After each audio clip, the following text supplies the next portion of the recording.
আমার আজকের রেসিপি মটর ডালের বড়া দিয়ে লাউয়ের ঘন্ট। আমি এই লাউয়ের ঘন্ট বানানোর জন্য লাউটাকে আমি ছোট ছোট করে কেটে নিয়েছি আর নিয়েছি অল্প মটর ডাল। এই ডাল আমি জলে 1 ঘন্টা মতন ভিজিয়ে রেখেছিলাম। আর নিয়েছি একটা কাঁচা লঙ্কা আর অল্প কালো জিরে আর অল্প চিনি। আর ফোড়নের জন্য নিয়েছি একটা তেজপাতা, একটা গোটা শুকনো লঙ্কা আর অল্প গোটা জিরে। আর এখানে নিয়েছি ধনেপাতা। এই ডালটা আমি পেস্ট করে নেব।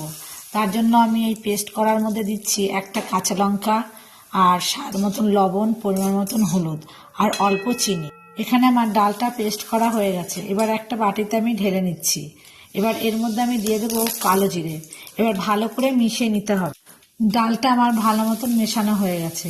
এবার এগুলো আমি বড়া করে নেব। এখানে আমি বড়া করার জন্য সর্ষের তেল ব্যবহার করছি, কেননা এখানে এই বড়াগুলো সর্ষের তেলেই ভালো হবে স্বাদটা, আর এই রান্নাটাও সর্ষের তেলেই ভালো হবে। এবার আমি বড়াগুলো ভেজে নিচ্ছি।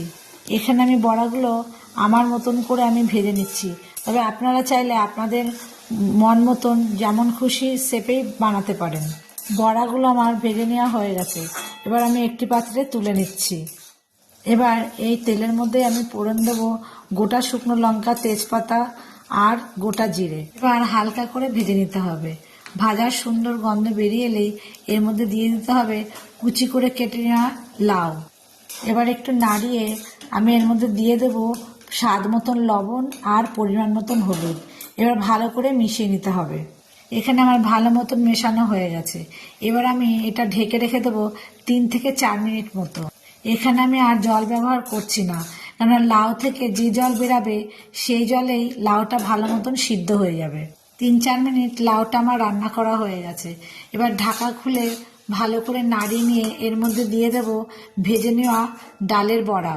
এবার এই ডালের বড়া আর লাউয়ের সঙ্গে ভালো করে মিশিয়ে নিতে হবে।